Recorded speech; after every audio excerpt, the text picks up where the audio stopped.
All right, good afternoon, everyone. Sorry for the slight delay in getting started. This is our second webinar today on Michigan school meals and CEP. Round two is for partial CEP districts. And what that means is you have some buildings that are participating in CEP and some buildings that are traditional claim.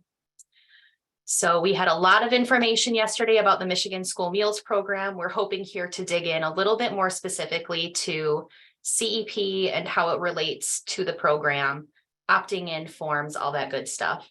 My name is Natalie Mickelson. I'm joined today by my colleagues, Sarah Harmon and Caitlin Wood from MDE. And we're gonna hopefully walk you through everything.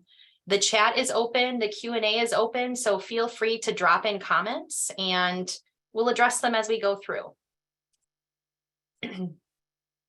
So with the Michigan School Meals Program, we're going to talk about program requirements, who is eligible, and then what your next steps are going to be to apply. And then again, we're focusing specific to partial CEP today. We're going to talk about CEP basics. So what is the program? What is identified student percentage? Can I add more sites to my application? Is my application ready? The difference between the school meals applications versus the education benefit form. And then what are the resources we have available on the website? We're going to talk about claims a little bit. What does a claim look like and how will the reimbursement work? And then we're going to do a demonstration of the application.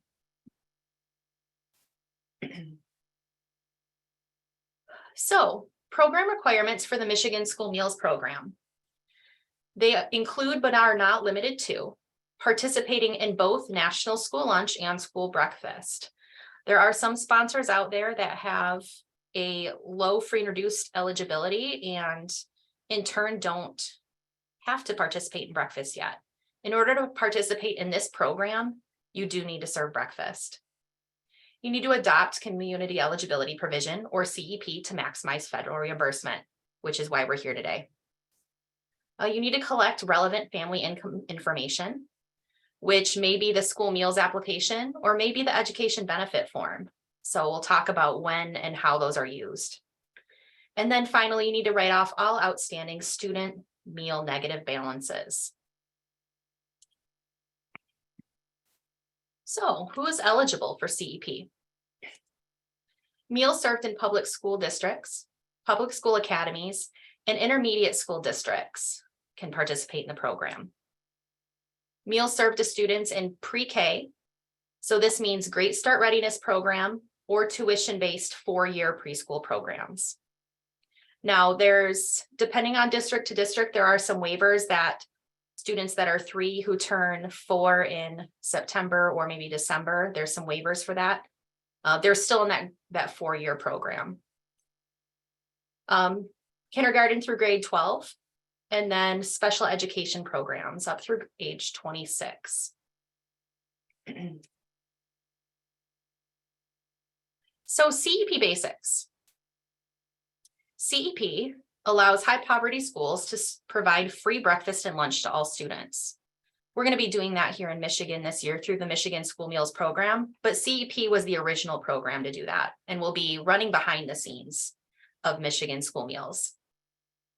Eligibility and reimbursement is based on the percentage of identified students, or ISP. We're going to see that acronym used. Any school district can use this if at least one of its schools has 40% or more students certified for free meals without an application, so our identified student population. We'll talk later with the postings about what that means for near eligible. You're no longer going to collect the school meals applications from households that participate in CEP buildings during the duration of that participation. Instead, you're going to do, I didn't update the name. You're going to collect the education benefit form, previously called household information report. You're also going to continue to pull the direct certification report and extend eligibility throughout the school year. We'll talk about why we want to continue to do that in the presentation. So identified student percentage, this phrase might be new to you if you're new to CEP this year. So it's based on April 1st enrollment, that's a CEP federal regulation, And in Michigan, we use the spring general collection as the baseline for April 1st. That data is on the spring data postings, which we'll talk about, and then flows into your application.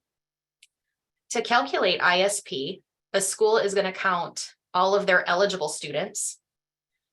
We'll talk about eligibility in a moment, and then divide it by the total enrollment. Students are considered categorically eligible or in that identified student group if they're directly certified free. So this includes directly certified through SNAP, temporary assistance, or Medicaid free. We can also include household members that are extended eligibility. We'll talk a little bit about how that might work in the presentation. Recipients of the food distribution program on Indian reservations, if you have any students qualifying for that, they would fall into the identified student category. And then students experiencing homelessness, they're migrant, runaway, enrolled in Head Start, or directly certified as foster. These are other eligibility categories that count towards your CEP percentage. And these are individual benefits. So students that are directly certified as foster, that benefit does not extend.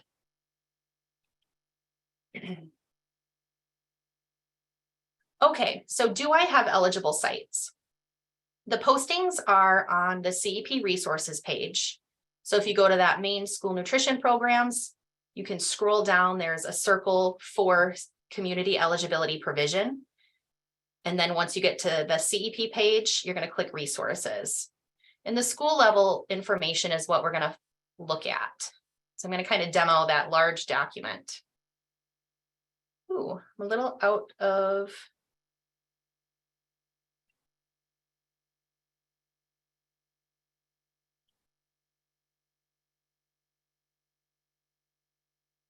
Maybe I'm thinking of the non-CEP one. So I'm not going to demo the document right now. We're going to go to the sponsor details page. I can pull that up later, but I don't have it on a slide. All right. So the sponsor details page. When it comes time to opt into the Michigan School Meals Program, this is not here just yet. We're working on developing it. We're testing it. We hope that it's going to be in the application in the next couple weeks. There will be information to follow when that's available and how to complete this page. But here's a screenshot of the coordinated application. And the questions are going to appear on the National School Lunch and Breakfast Program page. So question number 7 is where you'll answer yes or no to participating in the Michigan School Meals Program. It's going to display for all sponsors, but you're only allowed to select yes if you're a public school district, public school academy, or intermediate school district. Question 8 is for negative balances and showing the total negative student meal account balance. Question 9 is for showing that that negative student balance was, or those balances were written off. And there are going to be detailed instructions from our fiscal team for what this write-off and transaction looks like. We're not going to cover that in detail today. Natalie, really quick to add, because this came up in our first webinar, is on question 9, you'll see a not applicable or yes. So if you don't have any, and it says right under that, the district does not currently have any student negative meal balances, then you would select that. Again, like she said, there will be more information, but that was one question that someone asked in the first. So I thought I'd point that out here. All right, so on the site selection page, something you want to ask yourself is, can I add more slides, and is my app, or add more sites, excuse me, and is my application submitted or approved? So you might be in various states of where you are with your application. Maybe you just started talking to MDE about this since the budget was signed. Maybe we spoke in the spring. Maybe you've been participating for several years. No matter where you're at, you want to take a look at your page and is it submitted or is it approved? So on this screenshot, if you see these open editable text boxes or the drop downs here, that's a really quick indication that your application is in edit mode, your CEP page. We can see up here, this is just a status display. So you can't click on submitted and it won't do anything there. You can't click on approved. We'll walk through in the demonstration how to correct a page so you can in turn submit it. But if you go to your page and you see that it's in this edit spot, you need to do additional steps to push it to submitted. So then MDE is able to approve it. All right, so applications and forms. When do we use them? How do they work? So if you are partial CEP, you need to use a version of the school meals application this school year for those sites. Because traditional claim schools, schools that are free reduced paid, they are not CEP. Those meals need to be counted and claimed based on their eligibility. This is a different from the pandemic feeding programs that we had. So it's really important to understand that this year. If families are directly certified, you don't need that application because we have a determination. So continue to run the direct cert list and extend eligibility. That's going to help you. It's going to help your households. So there are a few versions of the school meals application. You might have already printed and distributed the school meals and summer EBT application. That's what we posted on the website in July. I'm going to show you a website that we just created. There's a new version of the application available called Application for Summer EBT and Education Benefits with the Michigan School Meals Program. That is a mouthful, but that is what it's called. So that application and its related documents have been adjusted to account for the Michigan School Meals Program. It doesn't have all of the references to applying for meal eligibility on there. The website is still under construction. We have a lot of people working on it. It's actively being edited. So don't be alarmed if you click in there now and don't see what you need. Hopefully tomorrow it'll be updated and correct. Other categorical eligibility still applies. If you have students experiencing homelessness, you can work with your McKinney-Vento coordinator locally, your homeless liaison, to set up that categorical eligibility for those students. We also need to use applications for the CACFP SNAP. CACFP is a completely different federal program from the National School Lunch and School Breakfast programs. CEP falls under the National School Lunch and Breakfast. Unfortunately, the programs are not connected in a way where that eligibility extends to CACFP SNAP. So if you have a CEP building, but you serve snack to students in there, you want to make sure you're using the correct form for those students. Education benefits form. This was previously called the household information report. Again, if you have household information reports out there in the world, that's okay. The forms are the same. It has the same content. Well, I guess depending on which version you use, you want to make sure the correct annual income guidelines are on there. But we just called the form something new this year to try to better explain how it's used for your school. So CEP schools are not allowed to collect or use the school meals applications. Students that are directly certified do not need an education benefit form. So again, for those CEP buildings, it's in your best interest to continue to run the list. There's two versions of the education benefit form. One has the annual income ranges. So a household can say, okay, I have 3 people, and then they'll go and say, I fall into this range, or this range, and they align with the income eligibility guidelines. The other one collects household size and income. So then you can just directly compare that to the income eligibility guidelines. You can use whichever one works best for you. Some people have a preference based on how their systems are set up locally. So you can make that choice. You are welcome to make an online version of the application. You just want to make sure that it's a secure transaction of that personal information and that it has a signature. Also, check with your vendor. If you currently have someone that has online applications, see if they have a CEP version of that form. Many do. If you need translated forms, email the MDE School Nutrition mailbox. We have translated versions of the CEP letter to households, the household size and income version of the education benefit form, and the sharing information form. We have that also translated. So when you have families with students in both a CEP and a non-CEP building, so let's say everyone but your high school maybe is CEP. If families have students in both sets of buildings, they just need to complete the school meals application. They don't need to complete both forms. Complete the more restrictive version, the one that has all the information. If that family were to only submit an education benefit form, you can't use that free or reduced determination to qualify the high school student for a meal. The education benefits form doesn't collect last 4 digits of a social security number. It doesn't collect household income based on the household member and the frequency for all of those. So it doesn't meet the federal requirements of an application.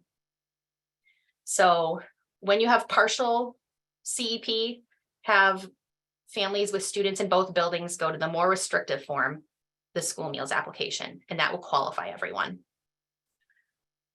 We did create a resource that's kind of a flow chart for families. You can type in the name of all of your buildings, and it's, if you're in this building, fill out this form. If you have students in this building, fill out this other form. If they're in both buildings, it directs them to the application. So why do we need forms and applications when meals are free? What these do is they collect information needed to ensure that your school continues to receive state and federal funding for education programs. This data is reported in the Michigan Student Data System in the fall general collection, and impacts funding like 31A. So we do want to make sure that you're being diligent with continuing to collect these. The more forms returned, the better. It helps your education funding for your schools. It also helps increase federal reimbursement. So the state of Michigan isn't paying as much for the school meals program, and hopefully this could be sustainable long-term. All right, where are resources on the website? So I've referenced the spring data posting. That's on the CEP resources page. And I can do some website clicking around once I'm in my live demo part. The CEP forms and instructions on that page is the letter to households, the education benefits form, both versions of it, the sharing information form, and that partial CEP flow chart, a guide for households, which form do I complete? Both for the school meals application and the sharing information form for CEP, that form is optional and you can edit it based on the programs that your school district has. So I've talked to some people who said, you know, we're a pretty small district. We don't have pay to play, or we don't have these reduced testing fees. Can we edit that, or can we remove that? You absolutely can. It's provided in a Word document, so you can customize it for your district. Some people also have, you know, special programs with unique names that the families recognize. If you have that, add it on there if it's tied to that eligibility piece. Putting information out there to connect families of how they used to qualify for programs and how these forms relate to it is going to help get forms turned in. On the direct certification page, there's a direct certification letter for CEP schools. It's also where your general direct certification letters are. And then on the Michigan School Meals page, which again, I will walk through, we have the new version of the application for summer EBT and education benefits with the Michigan School Meals program, a new letter to households, a don't scrap the app flyer, that it's more than the form flyer, and social media posts. So all of these are resources for you to use to explain to families, why do we still need this information? How does it impact our schools? And how does it maybe qualify you for programs and resources? All right, Sarah Harmon is going to take over now. Thanks, Natalie. So I just want to talk about point of service and what your claims are going to look like using the Michigan Meals program. So we know that point of service is very important for Michigan School Meals as well as any child nutrition program. Reimbursement for traditional claiming schools is based on free, reduced, and paid students. and the students need to be counted that way. So schools that are not CEP must count and claim meals based on the eligibility of the student receiving the meal. Students will receive meals at no charge, but must be correctly listed on meal eligibility rosters or your electronic POS systems according to their actual school meal eligibility status, that free, reduced price, or paid. Meals served to these students must be correctly claimed as free, reduced price, or paid meals to receive correct federal and state reimbursements. Schools that opt into CEP may use the CEP meal count sheets for the total meal reimbursement served, but we always encourage our CEP schools to make sure that they have proper controls in place to ensure students are not being counted and claimed for more than one reimbursement of a breakfast and one reimbursable lunch per child per day. So we always recommend that you continue to use your electronic POS systems, even in CEP schools. And remember that this is for one free breakfast and one free lunch. So if a child wants a second meal or a la carte, those are going to have to be charged and accounted for within your systems. And remember that meals that are served to teachers and staff must continue to be charged according to federal regulations because they are not eligible for that state reimbursement.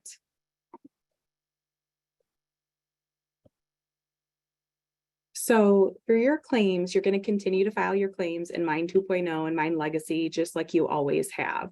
The submission process is the same. You're going to claim under your free, your reduced price, and paid categories if you're not CEP, or your total meals for CEP. And Mine's going to calculate that automatically for you based on your federal reimbursement and your state reimbursement. So that's all going to happen behind the scenes. So everything that you see is going to look exactly the same. Right now, we are currently updating the Mind system. So we are asking that schools that need to participate in Michigan School Meals as of July 20th, that they wait for further communication from MDE so that we can have you submit your claim at one time and not have to make amendments if you're going to be participating in Michigan School Meals for the month of July.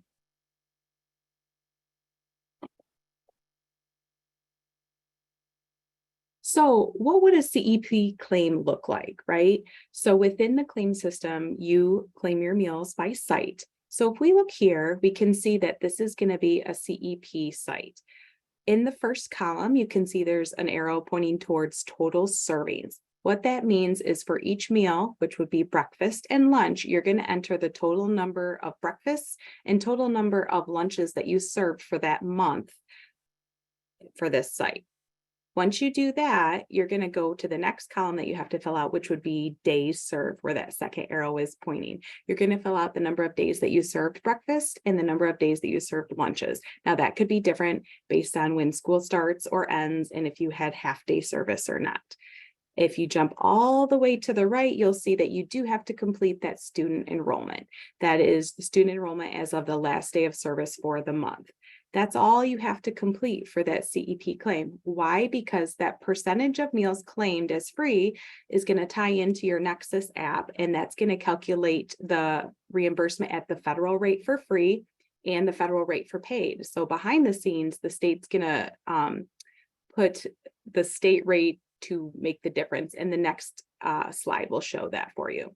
So here's just kind of a image of what your monthly claim status report could look like. Now this looks really busy because we have a regular claim and then an amended claim, so it looks super busy, but I wanted you to see that it's going to change categories a little bit. So instead of saying paid, it's now going to be listed as federal paid. So you can decipher what is actually a federal reimbursement and what is the Michigan School Meals reimbursement. So that will be the same for reduced, free, and reduced severe need and free severe need.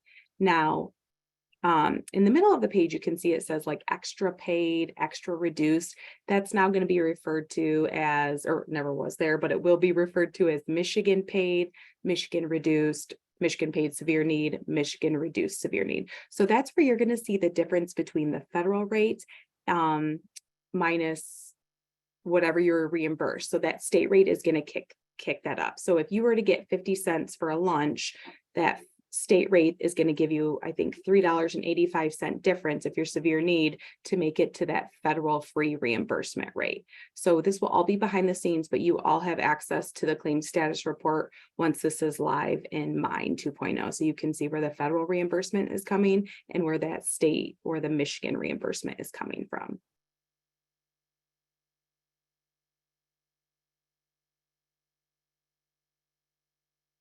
All right, we're gonna switch now to doing some demonstrations and walking through the application. Now adjust the screen so we can still see the subtitles. Someone pointed out earlier that hid. All right, I see that Corey's on here, but I'm pretending to be Corey for this application. So I'm going to kind of walk through how to find your application. A lot of you have already approved applications, or maybe it's submitted for modification. It's not available to you in your tasks. So we'll talk about how to find it. If we select searches, there is a nice handy dandy drop down now available in Nexus, where if you were just in recently, you can see the applications here on the side and link through. So that's pretty convenient now. But if you don't see it there, if you go to the application search page, you can type in the fiscal year 2024, can also search from the drop down, select coordinated application. Some of you work with a lot of MDE grants in addition to the application. So maybe you have a lot under fiscal year 24. I recommend stopping here. Less is more with this page. I never correctly guess the status from this and get an error. So this is enough to find your application. We're going to select this from the drop down. And we'll take a look here for people that haven't selected CEP this year. Maybe you know you're going to be partial CEP, but you haven't done it in the application yet. Question 3 is where you would select yes for CEP. You want to make sure you're in the correct status. I don't have a save button here because this application is already approved. So you would change status to start an amendment. You could select yes for CEP. And then again, in the next couple weeks, we're going to have those questions 7, 8, and 9 appear to opt into Michigan school meals. This school already has CEP selected. And it went back to, oh no, wait, this is how I wanted it. I've unchecked it from grouping. So in order to kind of start playing with the sites, we need to go through and click edit on all of these. And you can tell that a site is in edit mode once it starts popping up these text boxes and the drop down. So these are saved sites where you can't change anything. These are sites in edit mode. I'm going to try opening up all of the public school sites.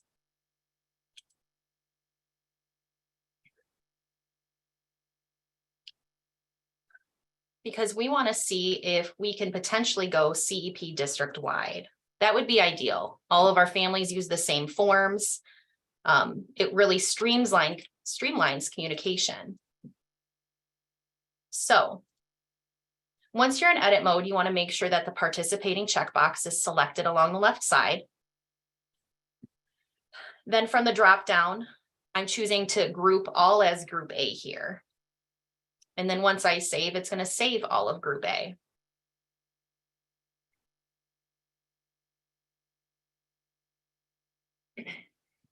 Unfortunately, this district is just shy of the 40%. We already went back and forth on students. We tried to get it there, but the numbers are not there. If you were just opening this up for the first time and saw that you were close, there are options once you're back in edit mode for reporting extended eligibility. You can enter in numbers here. So maybe I know that I have 2 students here and 3 students here. If you put any numbers in these columns, you need to upload supporting documentation for that. You can't just leave it there. Where you would do that is clicking here into GEMS Mars. This isn't admin review GEMS Mars. This is kind of a GEMS Mars light form. Anyone can log in and complete this information and submit it. So maybe you type in an Excel document, the information to support that documentation, and then you upload this. What I would want to see here is the student name, UIC, and school of the student that's directly certified, and then the student name, UIC, and school for the student you're extending the benefit to. And what I'm going to do is go in and look at the direct certification list, make sure that the first child's directly certified free, make sure the second child wasn't on the list and isn't already included in the count. And then that's how I validate those numbers. I wouldn't start here. If you want to talk about extended eligibility, I think the easiest route is to email me, and then we'll kind of talk through a plan specific to what you have in your district. I don't want you to go through the steps of uploading data if it's not necessary. So let's save everyone some time. So back to the demonstration. Oh, this wants zeros.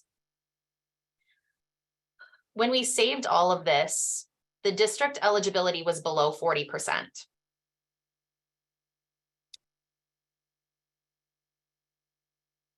Would it let me submit? It doesn't let me submit. Good. You cannot participate in CEP if the grouped identified student percentage is less than 40%. So this is going to stop here. Unfortunately, we need to remove the Pawpaw High School from the grouping. So how we do this is I'm going to click to open up the whole group. I'm going to uncheck this and remove it from group A. I'm going to save the high school. And I'm going to save this group of sites again. So this district is going to end up being partial CEP in a few different ways. So these schools are CEP. The high school is not CEP, but is participating in Michigan school meals. So the meals for the high school students are going to be free. We just want to make sure that we're counting and claiming by free reduced paid eligibility. If families have students in the high school and in the middle school or any of these buildings, we just need them to fill out the school meals application. We don't need them to fill out both forms. We also have something here where we have non-public schools. These schools are not eligible to participate in the Michigan School Meals Program. We can still feed them, continue those alternate agreements, but where we'll see this, and again, there's going to be more information on the site listing page. There's going to be a column added right here to show Michigan School Meals Program. And we're going to see yeses for all of these sites and then no's for these. So the high school is going to be traditional claim, free reduced paid, but operating under Michigan school meals. So all the meals will still be reimbursed at the free rate. And the CEP schools will also be under Michigan school meals. And those paid meals will be brought up to the free rate. So I saw someone ask about the proposed rule for CEP. It's a proposed rule right now. It is not in effect. So we are still operating under that 40% threshold. I'm not sure when that may come through and, what the authority would be to implement it this year, depending on when it comes. So I'm very hopeful that it's going to be I'm hopeful that it'll be in place for next year. In this situation, Pawpaw High School could get added in. They would be eligible within that grouping. They'd be just below the 40, but it would lower that CEP eligibility threshold to 25% instead of 40. Okay, let's talk about the Michigan School Meals website. Again, as you go and start clicking around, I want to remind people that this is still under construction.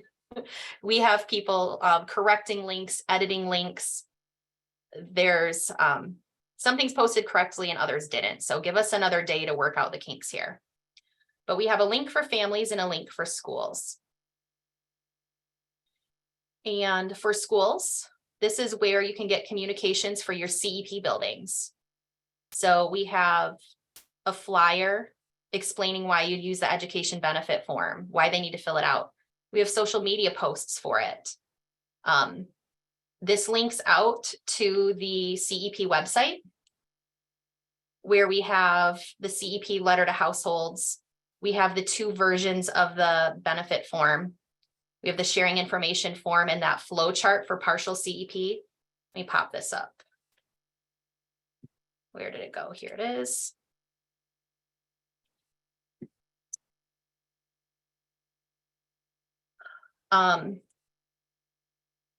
So this is where you would type in your CEP participating schools, your non-CEP schools, and then where to find the forms. So you would put in your links, you would put in who to request information to. So just a visual for families to know what to fill out. We have the CEP meal count forms as well, and the list of all the translations. So if you need a translated application, if they're on the list here, you can email the MDE mail or MDE school nutrition mailbox, and we'll get you a copy of those.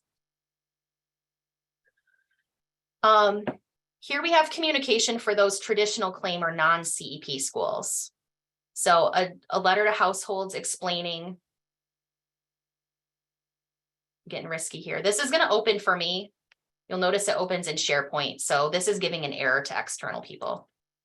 But we have a letter to households explaining why we need the application still. How does it benefit our schools? These are resources that educational funding pays for. And then what the family might be eligible for if they qualify for free or reduced benefits with that application. So this list here is editable. It's a Word document. If you don't have, holiday support or school supplies, go ahead and edit that out. If you have some kind of special program that your families know the name of, you can add that in if this is relevant to them. So all the highlights is where you go through and edit your information to customize this to your district.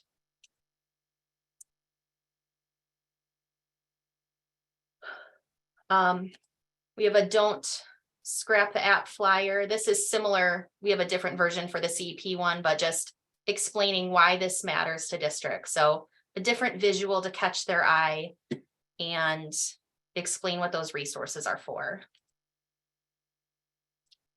And then social media posts.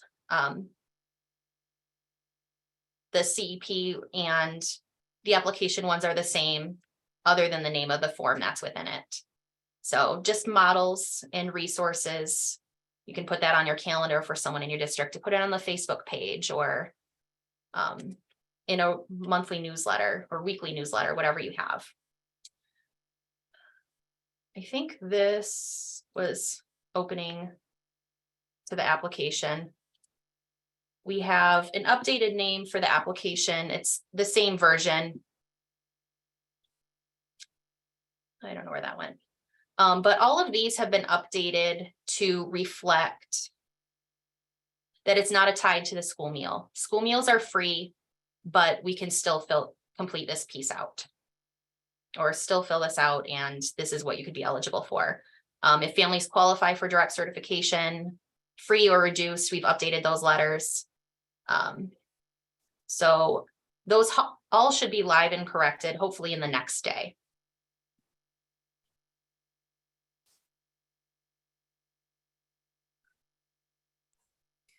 Natalie, we just Yes. had a question come in, and I'm going to say it out loud just to make sure that I'm understanding the question. So let me know if I'm not, and then if you want to answer it.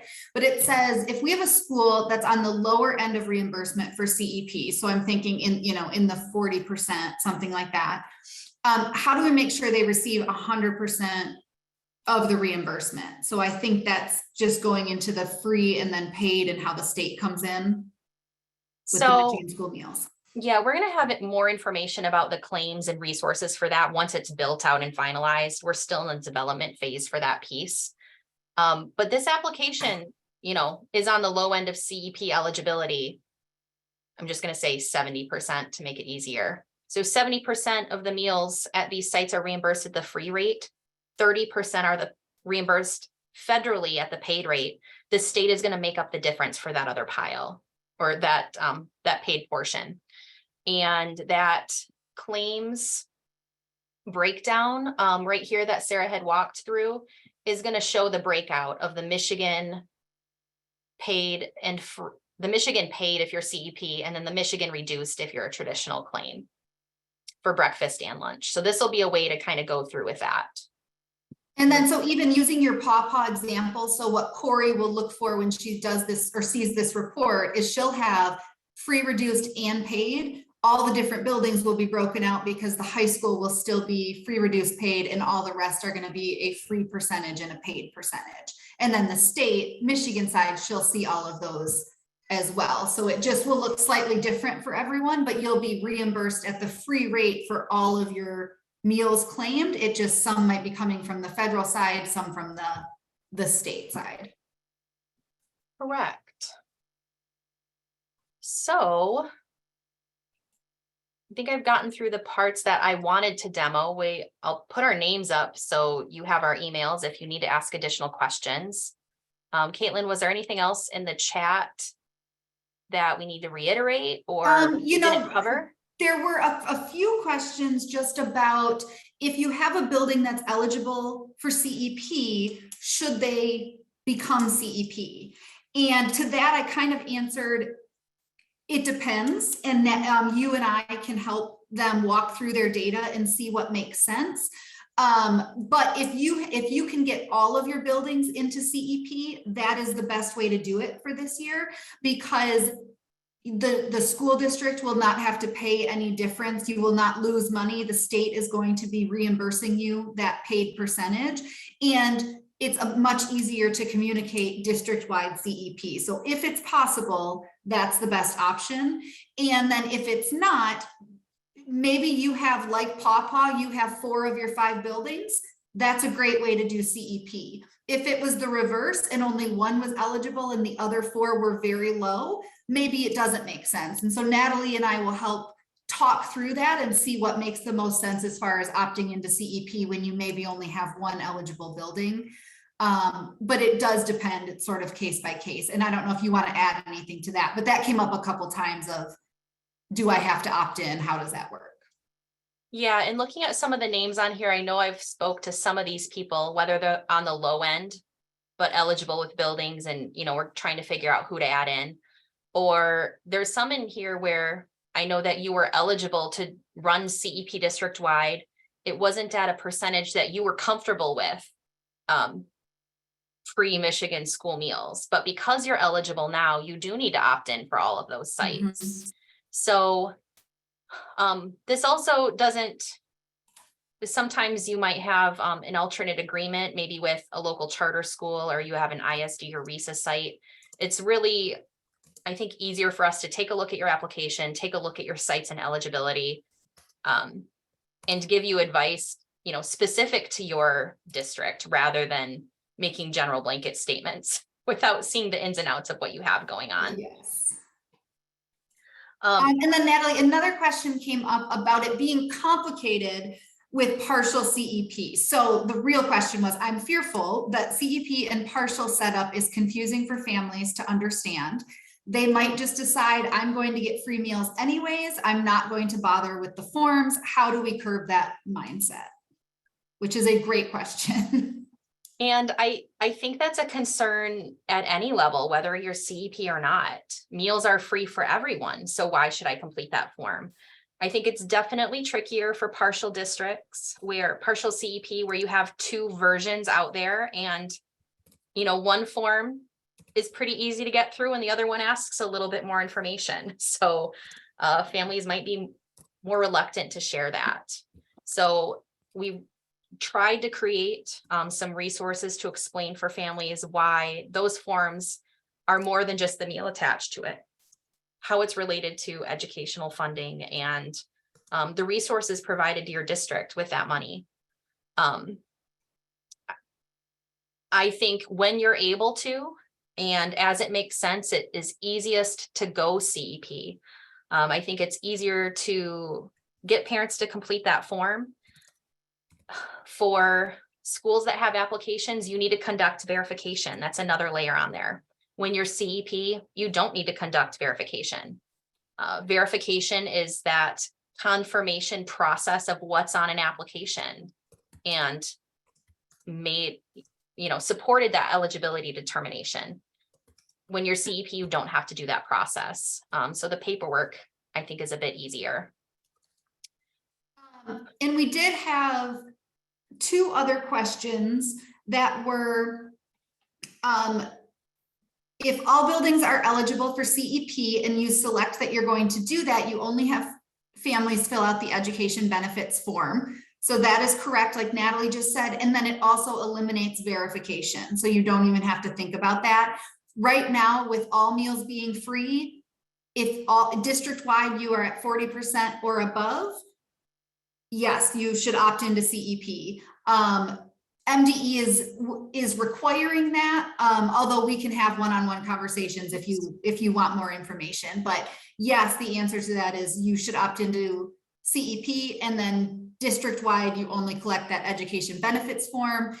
It's a little bit easier to explain Michigan school meals, free meals for all, when you're all CEP. And as far as another question came in about eligibility and they're not eligible for CEP. So I did want to point out again, use the letters that are on the Michigan School Meals website. Natalie worked on both CEP and non to make sure that nothing says free school meals or school meals in any way, like this will qualify you for reduced school meals. We tried to eliminate that wherever we could, because all meals will be free in Michigan, but you still need the application collection for the federal reimbursement for your claim at the federal free reduced paid. So we tried to eliminate that and just make it so that people understand the district benefits, how they benefit from filling out this form. So use those letters.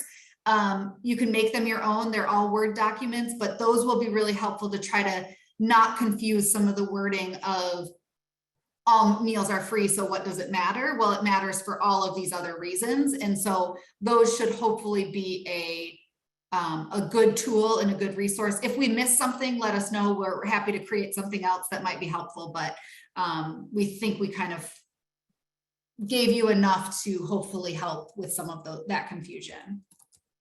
Yeah, it's a start. If you have other suggestions or resources, or maybe you've created things locally because you've already been partial CEP. Let us know. That flow chart came from a director who'd made that and had shared it with me. So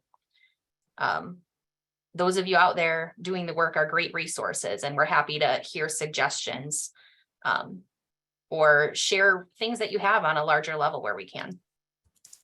So someone had asked about near eligible, and I want to address this on the spring posting.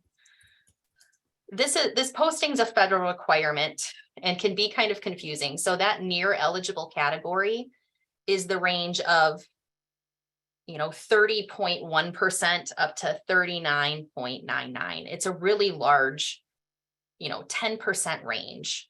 So this Jeffers High School is showing as near eligible, but it's got quite a ways to go.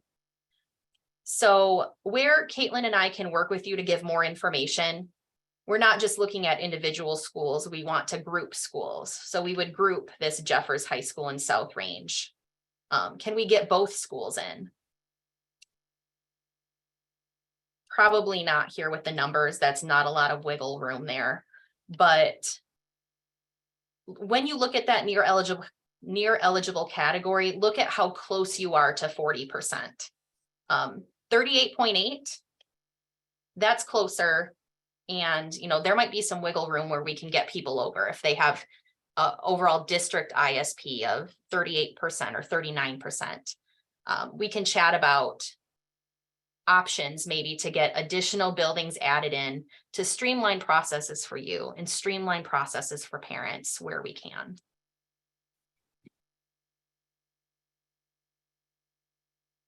Any other questions?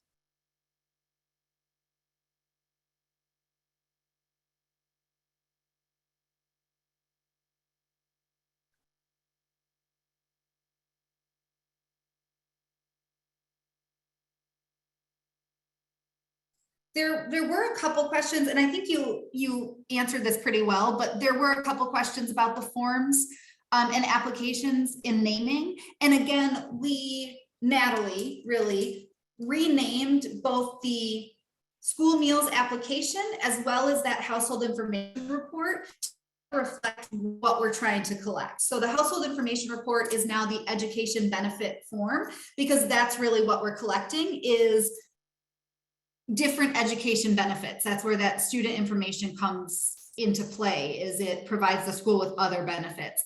And then the application is now called the I'm going to get it wrong, but it's summer EBT and education benefits for the Michigan School Meals Program. And that is a very wordy name, but the reason for that is because that's specifically what it's for. It's no longer in Michigan for free and reduced meals, because all meals are free this year. It is specifically for summer EBT, which is a different program, as well as education benefits for the school. So as complicated as that is, that there's these two forms and you may have to do both with partial CEP, we tried to rename them in a way that would help explain what exactly we need them for this year and why households should really complete them, why districts should really work hard to get them submitted. And again, she also updated all of the letters home and the social media posts and all of that to try to better reflect why they're so important. But that came up a couple of times, Natalie, of just the different forms and in which to use.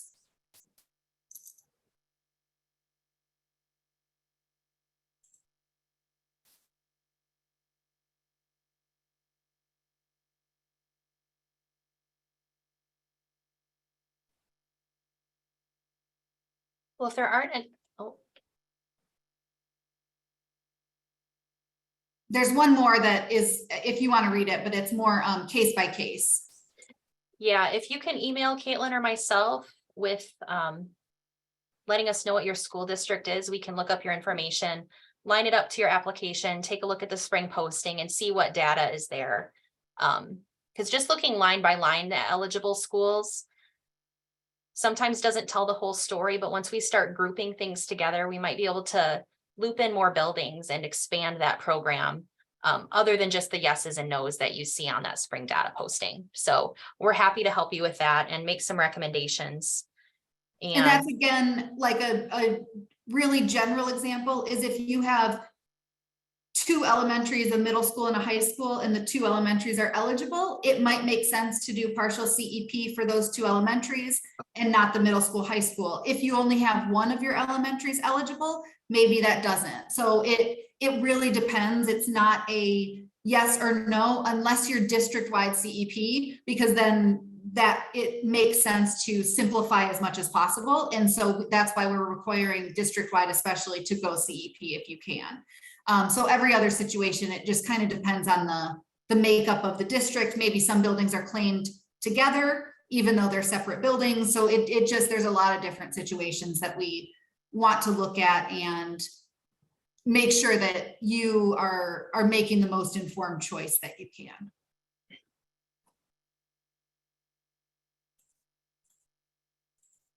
Well, that seems to be it for the questions. I really want to thank all of you for taking time yesterday to call into the town hall, taking time today to call into the webinar. So we had an opportunity to break down all these moving parts for Michigan school meals, for how we're transitioning into CEP and using it as we're able to. Thank you so much for the work that you're doing. And as we have another pivot so close to the start of school. But this is a pretty exciting opportunity. And I'm excited for Michigan. It's fun to be a part of. So thank you, everyone. We will be posting this webinar to the website. So if you weren't able to make it today, or you just kind of need a recap, maybe you need to share it with a business manager or your food service director because someone wasn't able to attend. We are making these resources available. So thank you and have a great day.